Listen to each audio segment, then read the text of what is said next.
Basa na rin at hindi na mapapakinabangan kung kaya't maaring umabot sa ilang milyong piso rin ang kinalugi ng mga magsasaka. Sa paningin ko, grabe. Lahat yata ng seedlings natin na strawberry, 50% nasira na. Yung tanim na vegetable, sira lahat. At saka binasak lahat yata ng mga ano doon, infra na para sa irrigation. Halos wala namang makuhang supply ng gulay ngayon ang mga nagtitinda sa palengke at tumaas ng halos doble ang presyo ng mga ito. Siyempre, ulan ng ulan, tapos nakakat yung daanan. Bagamat tila umaaliwalas na ang lagay ng panahon sa Baguio City, binabantayan pa rin ng CDRRMC ang isa pang namumuong sama ng panahon. Continuous yung monitoring natin, mga paalis na bagyo at parating na typhoon dito sa Baguio Benguet. Continuous pa rin yung pag-monitor natin. Same time yung mga standby ng mga personnels natin and mga equipments, yun pa rin. So, diretso pa rin yung operation natin.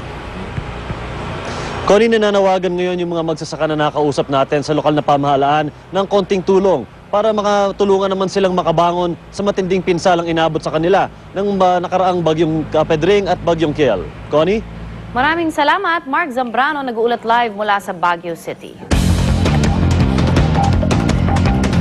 GMA Kapuso Foundation patuloy po tumatanggap ng mga donasyon para sa mga biktima ng bagyong Pedring at bagyong Kiel. At mula sa GMA Kapuso Foundation Warehouse sa Tandansora, Quezon City, may live report si Laban Yuver.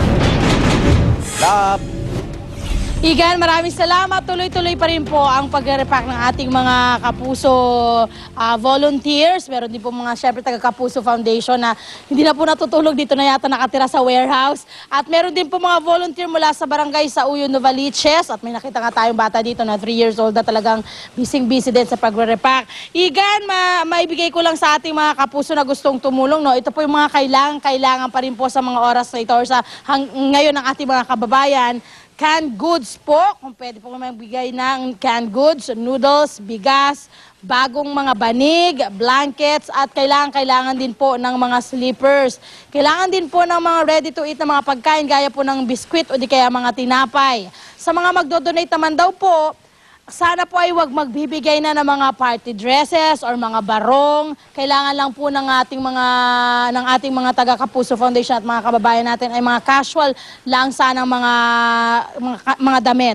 Sa delata naman daw po, kailangan daw po nating i-check kung ano nga ba yung kanilang expiration date para din maging sigurado tayo dun sa ibibigay nating pagkain para sa ating mga kababayan. 3 hanggang 4 na probinsya ang kanilang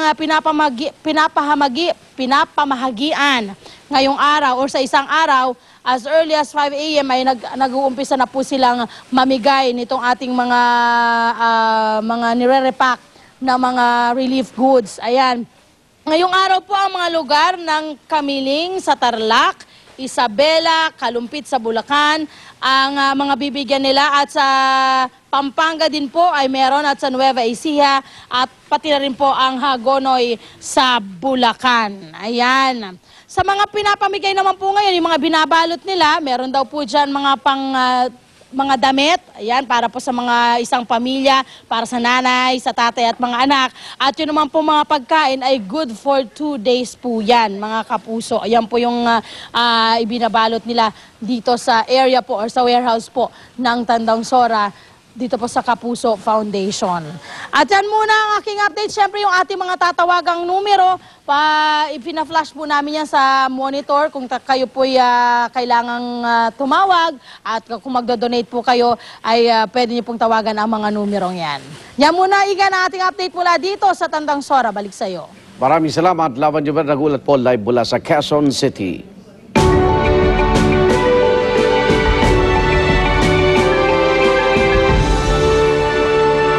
Bagyong Pedring na may international name na Nessa at nag-iwan ng malaking pinsala sa Hainan Province sa China.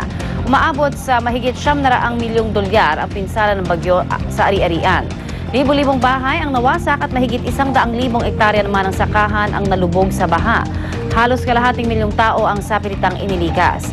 Sa pagbuti ng lagay ng panahon doon, nagsisimula ng bumangon ang mga nasalanta. Unti-unti na rin daw dumarating ang mga turista para sa nalalapit na pagdiriwang ng National Day. Oras na po para sa unang chika, hatid ni Luwan D. Luwan.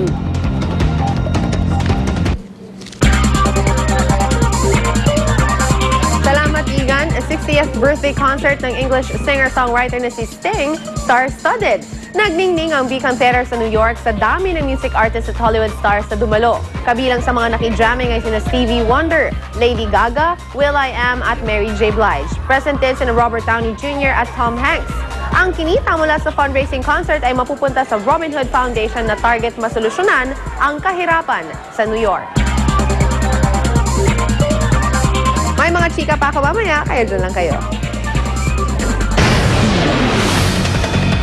At ang hirit namin mamaya ang pinakasariwang balita ukol sa pinsalang iniwan ng Bagyong Kiel sa iba't ibang bahagi ng Luzon. At isang babae natagpo ang patay sa basurahan sa Paco, Maynila. Abangan yan at iba pa sa unang balita mamaya.